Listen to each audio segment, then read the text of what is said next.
по-русски. Привет, меня зовут Ксения. Я из России, и сейчас я живу в Лиссабоне.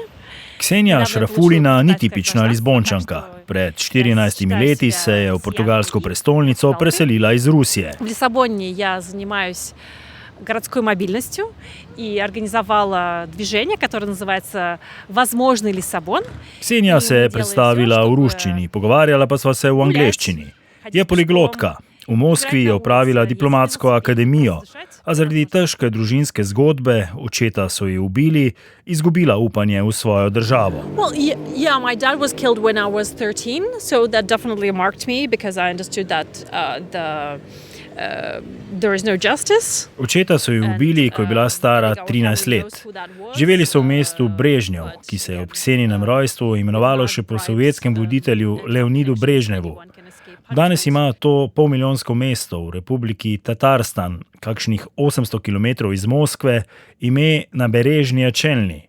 Oče je bil poslovnež, nevede se je zapletel s sumljivimi podjetniki, ki so mu ostali dolžni. And I think our family knows who that was, but again, with enough bribes and enough connections, anyone can escape punishment. Ksenjina družina ve, kdo je stal za očetovim umorom. Tudi v Rusiji se je po njenih besedah mogoče s pomočjo podkupnin in pravih zvez izogniti kaznim za še tako hude zločine. Apatičnost mlajše in srednje generacije je prebudil opozicijski vodja Aleksej Navalni, ki pa se ga je seveda ruska oblast znebila. Ksenija je med njegovo kalvarijo v Lizboni organizirala mitinge v podporo Navalnemu. Maybe there is hope there. There is actually a healthy part of that society that could make this country into something that we can be proud of. Toda pot do drugačne Rusije postane vsakič znova bolj zavita, tudi ko se morda že zdi, da se za ovinki odpira svetlejša prihodnost. Domovine ni že dolgo obiskala in je tudi ne namerava. Ne ve, kaj bi se zgodilo. You know, Russians are tormented and troubled people in general, generations of trauma. Pripoveduje, da so Rusi zaznamovani s travmami totalitarnih režimov. Kadar se preselijo v tujino, želijo živeti daleč od drugih Rusov. Zato se s svojimi sodržavljani na Portugalskem ne druži kaj veliko. We do organize protests. That's when, I participate and try to be useful. Against war. Of course, against war, against Putin and against the regime. Vseeno, predvsem v Lizboni, organizirajo proteste proti vojni v Ukrajini, proti Putinu, proti režimu. Ksenija Šrafulina je kot komentatorka velikokrat gostja na portugalskih televizijah. Well, I always say that one should go after what feeds this war, oil and gas. Pravi, da je v resnici zelo preprosto. Vojno poganjata nafta in plin. Whatever happens, he still has a stable influx of money coming from the EU, from the rest of the world. Če bi Evropa lahko spremenila svoj način gospodarjenja z energijo in mobilnostjo, Putin ne bi imel dovolj denarja za vojno. A za zdaj ga ima dovolj. Karkoli se zgodi, še vedno ima preko kljukov stabilen pritok denarja iz Evropske unije in sveta. Diplomacija je bolj ali manj krinka za resnične interese. I don't see much diplomacy going on. I just see oil and gas being bought and the money constantly flowing into Putin's hands. He controls all of these money streams and he can continue building and buying, drones and missiles and whatnot to kill Ukrainians. Ksenija pozna diplomacijo z prve roke. Je na nek način žvižgačka, saj je bila izšolana za delo v interesu Rusije oziroma njene oblasti. Opravila je zelo težke sprejemne izpite in bila sprejeta na Moskovsko diplomatsko akademijo. Šolanje ji je plačala država. Yeah, my dream as a kid was to become a diplomat and I thought, I would be the person who abolishes the visas for the Russians and Postati diplomatka so bile njene otroške sanje. Predstavljala si je, da bo s svojim delom lahko odpravila vizume za Ruse in da bodo ti lahko brez omejitev potovali po svetu. And I went to the diplomatic school with this idea and I also thought, I could become the second female ambassador because we've only had one, really. Ko je začela študirati, je Rusija imela samo eno žensko veleposlanico. Sanjala je, da bi lahko tudi sama nekega dne bila veleposlanica. A je ugotovila, da je to praktično nemogoče, saj je v ruski diplomaciji vse podrejeno moškim. Yeah, you are secondary. You will always stick to a secondary role, and you will always serve diplomats who are male, because this is the only way to be a diplomat. Avtoironično si danes pravi, da je verjetno edina ruska samozaposlena diplomatka, ki govori v imenu svoje domovine, brez finančnega in političnega zaledja. So the irony behind self-employed is that no one pays me, so I just do my own thing. Ksenija se v Rusiji ni počutila dobro, čeprav se lahko v Moskvi, če si izobražen in sprejmeš oblastna pravila igre, živi zelo dobro. Toda Rusi, predvsem tisti ambiciozni, se počutijo zelo izolirano in izključeno, nekaj tudi po krivdi mednarodne skupnosti. I think most people just feel excluded because, you need to have visas, you need to prove that, as we say, you're not a giraffe in order to get a visa for a week to just visit someplace in Europe. Rusi so že pred sankcijami morali večinoma zaprositi za vizume in dokazovati, da niso žirafe, ampak ljudje, kot se ironično izrazi Ksenija. To je frustrirajoče, saj Evropa brez omejitev sprejema ruske energente, ljudi pa se boji. Europe has been welcoming Russian gas and oil and still is, but not the Russians. And this created the frustration for many. Ksenija Šrafulina je na vsak način skušala oditi v zahodno Evropo. Prijavljala se je na različne razpise in na koncu dobila štipendijo programa Erasmus Mundus. Študirala je v Londonu in Pragi, nato pa se leta 2011 preselila v Lizbono. I wanted to explore other ways of being creative, and actually Lisbon was a good choice. Lizbona jo je takoj očarala. Iz Rusije je bila vajena strogega nadzora in samocenzure. Evropa pa je svobodna in spodbuja kreativnost zunaj sistema. I'm a Lisboner by choice, as I say. I fell in love with Lisbon and I decided to be a Lisboner. V Lizbono je prišla delat za enega izmed zagonskih podjetij in ostala. I think once the honeymoon period is over, and definitely it is over for me, you enter into this marriage stage where you need to renegotiate the terms. Po začetnem navdušenju nad mestom se je med polizal in zdaj išče nekakšno zdravo in zrelo razmerje z Lizbono. And I want to make things better where I am. Portugalsko ima rada, čeprav je tudi sama že razmišljala o selitvi, na primer v Španijo. Veliko njenih portugalskih prijateljev se je izselilo iz države. Kot je pisal časnik The Guardian, v tujini živi kar 850 tisoč mladih Portugalcev med 15 in 39 letom, kar je ob dejstvu, da ima Portugalska 10,7 milijona prebivalcev, zares veliko. Vsako leto državo zapusti med 60 in 70 tisoč mladih. Najpogosteje odidejo v sosednjo Španijo in pa Švico. I do feel that hating tourists is just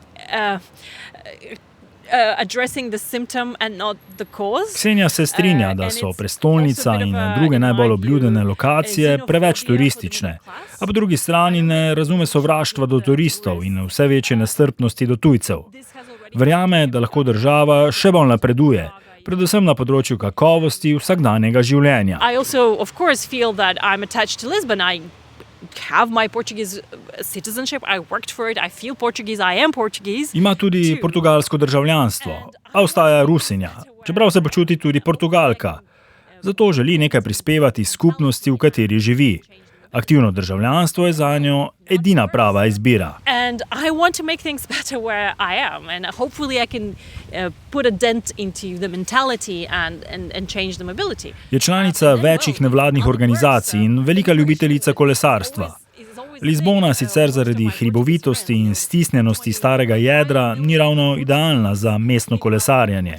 A je prepričana, da je mogoče izboljšati infrastrukturo in zmanjšati odvisnost ljudi od avtomobilov, ki imajo na Portugalskem še vedno zelo visok statusni simbol. We have this industrial complex which just produces bikes for the entire world. Po drugi strani pa je zanimivo, da velja Portugalska za največjo proizvajalko koles v Evropski uniji. Po podatkih Eurostata jih letno proizvedajo že skoraj 3 milijone kosov. Na Portugalskem so bile pred kratkim lokalne volitve. Ksenija se je odločila, da v svoji četrti kandidira za mestni svet. Wait for 3 years to pedestrianize a tiny street, that's just not quick enough. Zavzemala se je za trajnostno mobilnost in konkretno izboljšavo kolesarske infrastrukture. Ni bila izvoljena. Morda tudi zato, ker ni domačinka. I know that I was not born here, I have an accent. Zadovoljna pa je, da je vprašanje zelene mobilnosti prišlo v predvolilne debate. Morda bo več posluha in prednosti za pešačenje in kolesarjenje pred avtomobili čez 4 leta. Kompleksnost problema je ponazorila s parkirišči okrog parlamenta, kjer so se pogovarjala. They come to work using those luxurious cars, and the space around the parliament has been stripped of every sidewalk, and pretty much everything is just a space for a car. Poslanci se v parlament večinoma še vedno vozijo izključno z avtomobili, zato je celoten kompleks obdan s polnimi parkirišči.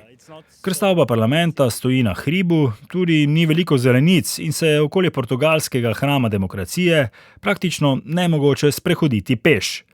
Toda Ksenija se ne da. Svoj aktivizem izkazuje dobesedno na vsakem koraku. Yeah, it's called Kravu Bravu, which means a wild carnation. Na intervjuju v majhnem in bolj ali manj asfaltiranem parku v bližini parlamenta je prišla oblečena v zanimivo majico, na kateri je bil obris avtomobila, ki ima v izpušni cevi zataknjen nagelj.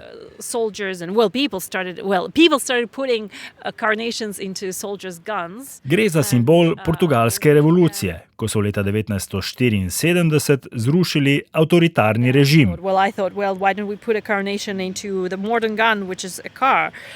It kills more people than anything else, really, even than wars. Z majico oznanja dva svoja osrednja boja.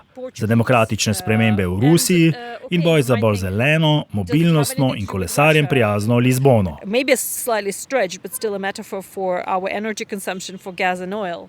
And for the fact that also Russia needs its own 25th of April, its own revolution, its own carnations in the guns.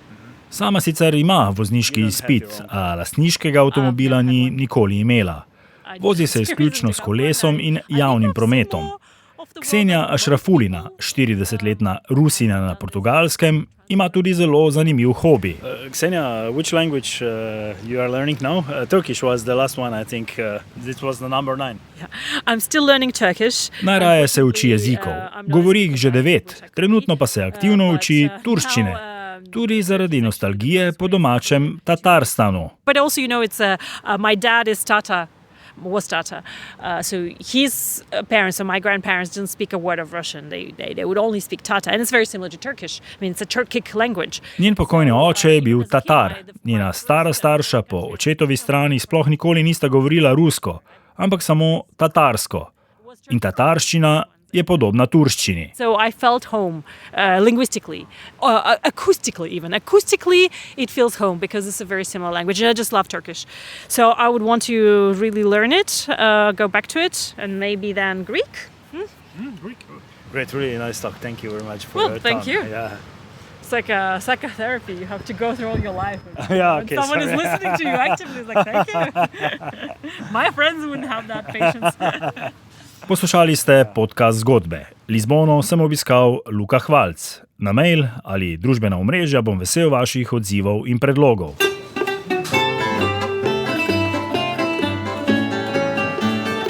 Zgodbami pa ostajamo na Portugalskem.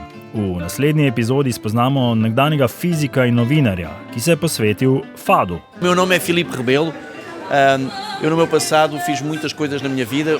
Filipe Rebelo se je leta 2019 odločil, da zamenja svojo profesijo. Eu sou físico, estudei matemática também, fiz várias coisas na minha vida, mas a música foi sempre muito presente. Filipe je skupaj z ženo Klaudijo odprl majhen fado klub, ki je hkrati tudi restauracija. Oba sta velika ljubitelja fada in sama, ob pomoči prijateljev, glasbenikov, tudi igrata in pojeta.